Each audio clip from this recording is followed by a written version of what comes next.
Bonjour chers amis auditeurs et auditrices, c'est Hervé Chezeville à l'antenne. Je suis heureux de vous retrouver pour notre émission hebdomadaire Panorama Info. Le 15 août dernier, les talibans sont entrés dans Kaboul, la capitale de l'Afghanistan, après la fuite du président Ashraf Ghani. Le 30 août, le dernier avion de l'armée états-unienne a décollé de l'aéroport de Kaboul, achevant ainsi le retrait des États-Unis d'Afghanistan et mettant un terme à une guerre qui aura duré près de 2 décennies. C'est donc le nouveau président Joseph Biden qui a terminé l'évacuation des forces états-uniennes, une évacuation décidée et amorcée par son prédécesseur Donald Trump. Le régime afghan, mis en place et soutenu à bout de bras par les États-Unis, n'a pas survécu à ce retrait. Il s'est écroulé en un temps record et son armée, pourtant très bien équipée et très bien entraînée, n'a pas même tenté de véritablement résister aux talibans. Pour les États-Unis, il s'agit là de la pire humiliation internationale depuis les chutes de Phnom Penh et de Saigon en avril 1975. À l'époque, Washington n'avait pas voulu intervenir pour sauver les régimes cambodgiens et sud-vietnamiens, des régimes pourtant mis en place et soutenus militairement par les États-Unis pendant des années au prix de lourdes pertes pour le corps expéditionnaire US, sans parler des destructions immenses et des pertes humaines effrayantes subies par les populations cambodgiennes et vietnamiennes et également laotiennes. Nous venons d'assister à la répétition de ce scénario en Afghanistan, où 2456 soldats états-uniens ont donné leur vie pour rien de 2001 à 2021, sans parler des 20 068 autres qui y ont été blessés. Je tiens aussi à mentionner les 90 morts français, les 165 morts canadiens, les 456 morts britanniques, les 100 morts espagnols, les 57 morts allemands, les 53 morts italiens, les 44 morts polonais, les 44 morts danois, les 40 morts australiens, les 30 morts géorgiens, les 25 morts néerlandais, les 23 morts roumains, les 10 morts norvégiens, les 9 morts estoniens et surtout les 70 000 morts afghans. Tous ces jeunes hommes ont donc perdu la vie pour rien, puisque les talibans, chassés du pouvoir en 2001, sont revenus au pouvoir 20 ans plus tard. Étrangement, la Turquie, pourtant membre de l'OTAN et également présente en Afghanistan, ne semble avoir eu aucune perte humaine. Les États-Unis, en s'engageant militairement en Afghanistan pendant 2 décennies et en y entraînant leurs alliés, n'ont fait que répéter l'énorme erreur commise par l'URSS entre le 27 mars 1979 et le 15 avril 1989, période durant laquelle l'armée rouge était intervenue directement en Afghanistan pour soutenir le régime mis en place par Moscou. En moins de 10 années, 26 000 soldats soviétiques sont morts, là aussi pour rien, en Afghanistan, puisque le régime communiste soutenu par Brejnev et ses successeurs s'est effondré et que les moudjahidines afghans sont entrés à Kaboul en avril 1992. Cet effondrement aura tout de même duré un peu plus de 3 années, alors que le régime mis en place par Washington n'a survécu que quelques jours au retrait de l'armée des États-Unis. Pour l'Afghanistan, les conséquences humaines, matérielles, économiques et sociales de près d'un demi-siècle de guerre civile, au pluriel, et de 30 années d'intervention militaire étrangère, elle aussi au pluriel, sont terribles, et le pays mettra longtemps à s'en remettre et à se reconstruire, même si le pouvoir taliban était angélique et armé de bonnes intentions et de bonne volonté, ce qui bien sûr est très loin d'être le cas. La déstabilisation de ce pays stratégiquement important n'est pas terminée et les conséquences de cette situation pour la région et le reste du monde risquent d'être très lourdes. L'Afghanistan occupe en effet une position clé dans cette partie du monde. Carrefour de l'Asie, ce pays constitue depuis l'Antiquité un point de passage important entre l'Asie du Sud et la Chine d'une part et le Moyen-Orient et l'Europe d'autre part. Situé sur la route de la soie, de nombreux grands conquérants souhaitant prendre le contrôle de l'Inde y sont passés. Cyrus le Grand, Alexandre le Grand, Gengis Khan, l'empereur Babour et d'autres. L'Afghanistan n'a pas d'accès à la mer, mais il a toujours été au confluent de plusieurs empires, de plusieurs mondes, de plusieurs civilisations, souvent antagonistes. De nos jours, il est entouré par des pays de l'ex-Union soviétique, l'Ouzbékistan au nord, le Tadjikistan au nord-est et le Turkménistan au nord-ouest. Mais il a aussi une longue frontière de 936 km avec la République islamique d'Iran et une autre de 2430 km avec le Pakistan. Si les anciennes républiques soviétiques d'Asie centrale sont fragiles et parfois instables, la situation intérieure de l'Iran des mollahs est imprévisible et Téhéran poursuit son bras de fer avec la communauté internationale au sujet de son programme nucléaire. Quant au Pakistan, c'est encore pire. Ce pays artificiel, né de la partition de l'Empire des Indes sur des bases purement religieuses, qui dispose de l'arme atomique, est en pleine déliquescence, et des islamistes extrémistes, proches des talibans afghans, tentent d'y imposer leur volonté. Enfin, il y a l'Inde, sœur ennemie du Pakistan, qui dispose elle aussi de l'arme atomique et qui fait face à la rébellion musulmane du Cachemire, une rébellion soutenue par le Pakistan. La situation prévalant en Afghanistan pourrait donc avoir des conséquences néfastes pour tous ses voisins et la région pourrait finir par s'embraser. Parmi les voisins de l'Afghanistan, j'ai omis d'en mentionner un, pourtant encore plus important que les autres, la Chine, avec laquelle le pays n'a qu'une frontière longue de 76 km seulement, de surcroît située intégralement en très haute montagne, à l'extrémité du corridor de Wakhan, cette bande de territoire afghan en forme de queue de poil au nord-est du pays et séparant le Cachemire occupé par le Pakistan et le Tadjikistan. Aucune route ne relie l'Afghanistan à la Chine. Mais il existe différentes passes, dont le col de Wakjir, situé à 4923 mètres d'altitude, et celui de Tegermansu, à 4827 mètres d'altitude. Mais pour Pékin, l'Afghanistan revêt une grande importance. Le 28 juillet, 2 semaines seulement avant la prise de Kaboul, le ministre chinois des Affaires étrangères, Wang Yi, avait reçu en grande pompe une délégation des talibans présidée par leur cofondateur et numéro 2, le Mollah Abdul Ghani Baradar, accompagné de leur chef du Conseil des affaires religieuses, dans la cité portuaire de Tianjin, à 100 km à l'est de Pékin. Les deux parties ont sans doute conclu un accord.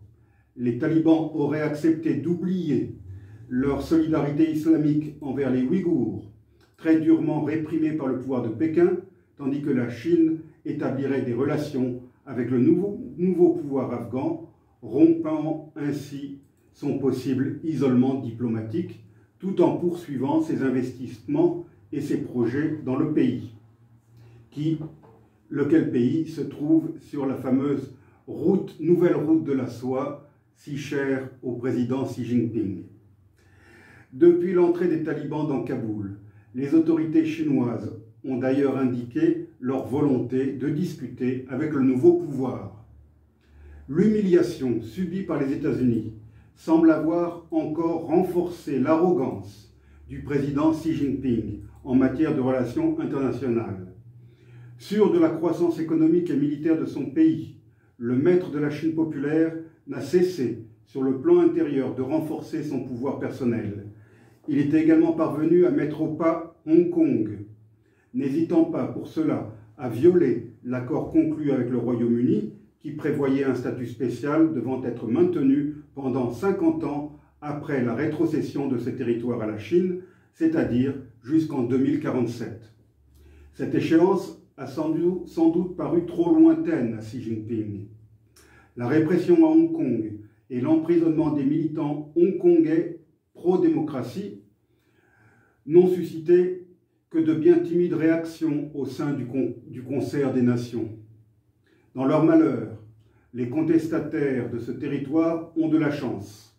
Le monde entier sait ce qu'il se passe à Hong Kong, ce qui est loin d'être le cas au Tibet et au Xinjiang, où la répression et la colonisation de peuplements peuvent se poursuivre et même s'aggraver sans témoins gênants et avec peu de protestations internationales. Même les pays arabo-musulmans, à l'instar de la Turquie et maintenant de l'Afghanistan taliban, pourtant si prompts à dénoncer la répression israélienne envers les Palestiniens, ne semblent pas être gênés par le sort horrible que le régime de Pékin inflige aux musulmans ouïghours. Cette assurance chinoise de pouvoir imposer ses vues au reste du monde sans susciter de réactions fortes s'est accrue au fil des ans et il est donc légitime de se poser la question suivante. Quelle sera la prochaine étape? La réponse semble être, hélas, Taïwan, considérée par la Chine communiste comme une province sécessionniste ayant vocation à réintégrer la mère patrie chinoise. Depuis des décennies, Pékin multiplie ses efforts pour isoler diplomatiquement l'ancienne Formose. Grâce à sa diplomatie du chéquier, à ses menaces et à ses promesses mirifiques, la Chine est parvenue à obtenir la reconnaissance d'un nombre croissant d'alliés de Taïwan qui, les uns après les autres, ont fini par reconnaître la République populaire de Chine et le principe d'une seule Chine, si cher à Pékin. Aujourd'hui, Taipei a des relations diplomatiques avec 14 États membres de l'ONU seulement, ainsi qu'avec le Vatican, qui est le seul État d'Europe à avoir conservé ses liens officiels avec l'île. Les alliés de Taïwan sont souvent des micronations, telles que Nauru ou Sainte-Lucie. Le Paraguay, le Guatemala, Belize, Haïti et l'Eswatini, ex-Swaziland, sont les principaux pays à encore reconnaître Taïwan. Afin de maintenir ces liens, Taipei a développé d'importants programmes d'aide au développement et de coopération avec ces pays et a leur apporté une aide rapide et décisive en cas de situation d'urgence, comme on a encore pu le voir dernièrement lorsqu'un tremblement de terre a frappé Haïti. La pandémie du Covid-19 a permis à Taïwan de lancer une vaste opération de promotion et de communication montrant comment ce pays était parvenu à faire face efficacement à la crise et comment il aurait la capacité scientifique et technique à contribuer à la lutte mondiale contre le virus. Taïwan a en effet perdu son siège à l'ONU en 1971, lorsque la République populaire de Chine y a fait son entrée. Depuis, l'île a été mise à l'écart des agences spécialisées des Nations Unies, y compris l'Organisation mondiale de la santé. Même les journalistes porteurs de passeports taïwanais ne peuvent plus, depuis quelques années, pénétrer dans les locaux onusiens, ce qui les empêche, par exemple, de couvrir les débats ayant trait au Covid-19 à l'OMS. Ce genre de brimades, on l'aura compris, sont le fait de pressions incessantes et croissantes de Pékin, et elles se sont intensifiées depuis l'arrivée au pouvoir de Xi Jinping. Même les compagnies aériennes internationales desservant des destinations chinoises et taïwanaises ont été contraintes d'accepter de préciser sur les billets d'avion que Taipei se trouvait en Chine. La mention Taïwan a été tout simplement supprimée. Tout cela pourrait paraître anecdotique si, parallèlement, Xi Jinping ne faisait pas monter la tension en mer de Chine. J'ai déjà évoqué dans de précédentes émissions l'expansionnisme chinois dans cette mer, au détriment de ses voisins asiatiques. Des îles inhabitées ont été annexées, même si le droit international les considérait comme vietnamiennes, philippines ou malaises. Des îlots artificiels ont été construits. Ces îles et ces îlots abritent désormais des installations militaires chinoises et ils permettent à Pékin de consolider sa revendication sur la totalité de la mer de Chine et sur les richesses que ses fonds marins pourraient receler, ainsi que sur ses ressources halieutiques. Or, Taïwan borde également cette mer. C'est le détroit de Formose, large de 130 à 180 km, qui sépare l'île de la Chine continentale. Xi Jinping considère désormais ce détroit comme une voie d'eau chinoise et non comme un détroit international où chacun pourrait circuler à sa guise. Pékin proteste et menace chaque fois que des navires de guerre occidentaux, en particulier états-uniens, y passent. Des chasseurs et des bombardiers de l'armée de l'air chinoise franchissent ce détroit et violent presque quotidiennement l'espace aérien taïwanais. La communauté internationale semble sourde et muette face aux communiqués de protestation émis par le gouvernement de Taïwan. Ces incidents, qui augmentent en fréquence et en importance, laissent penser que désormais, Xi Jinping ne se satisfera plus de sa diplomatie musclée pour parvenir à son but ultime, à savoir la réunification de la mère patrie. Mao Zedong est entré dans l'histoire en imposant le communisme à toute la Chine continentale en 1949.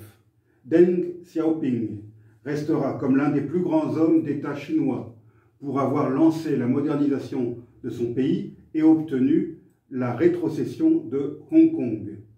Xi Jinping, quant à lui, se verrait bien atteindre une stature aussi élevée, aussi importante, voire supérieure, en réalisant son grand dessein, transformer Taïwan en province chinoise, et ce, de gré ou de force.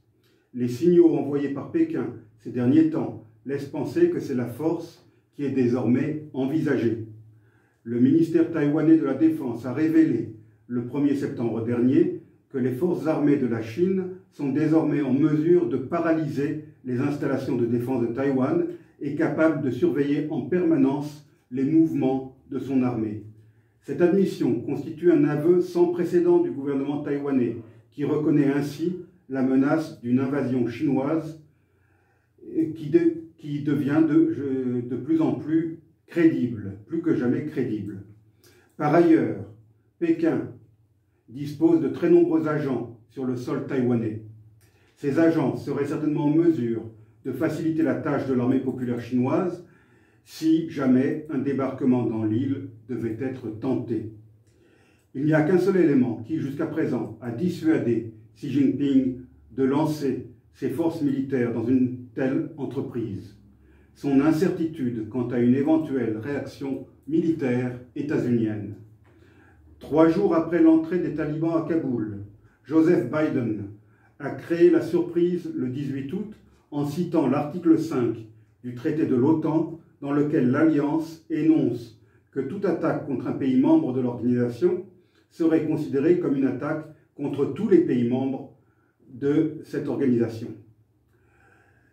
Je cite le président états-unien: « Nous avons écrit cet engagement, nous avons adopté un engagement sacré qui dit que si quiconque voudrait envahir et prendre des mesures contre nos alliés de l'OTAN, nous répondrions. Il en va de même avec le Japon, la même chose avec la Corée du Sud, et encore la même chose avec Taïwan, a-t-il insisté. De fait, les États-Unis ont déjà un traité de défense avec le Japon et la Corée du Sud. C'était cependant la première fois qu'un président états-unien citait clairement Taïwan dans ce cadre. Ces propos de Joseph Biden auraient pu signaler un changement de fond de la politique des États-Unis à l'égard de Taïwan, puisque Washington a toujours soigneusement observé une ambiguïté stratégique sur le fait de savoir si les États-Unis interviendraient ou non militairement pour repousser une tentative chinoise d'envahir l'île. Mais, dès le 20 août, un responsable de haut rang de l'administration Biden a déclaré qu'il ne fallait pas lire dans les propos du président un changement de politique à l'égard de Taïwan. La politique des États-Unis sur ce sujet n'a pas changé, a-t-il déclaré, suggérant que l'idée de Joseph Biden s'était peut-être mal exprimée. Les autorités de Taïwan n'ont d'ailleurs pas tardé à réagir. Elles ont remercié Biden pour ses propos, ajoutant toutefois la nécessité de demeurer vigilant pour le cas où le président états-unien se serait mal exprimé.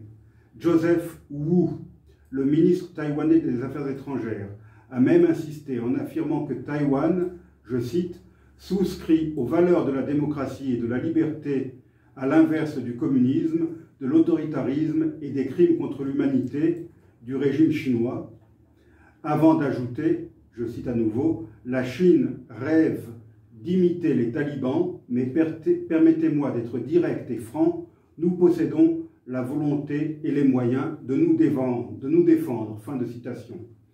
Malgré ces fermes paroles, les Taïwanais ont de bonnes raisons d'être inquiets.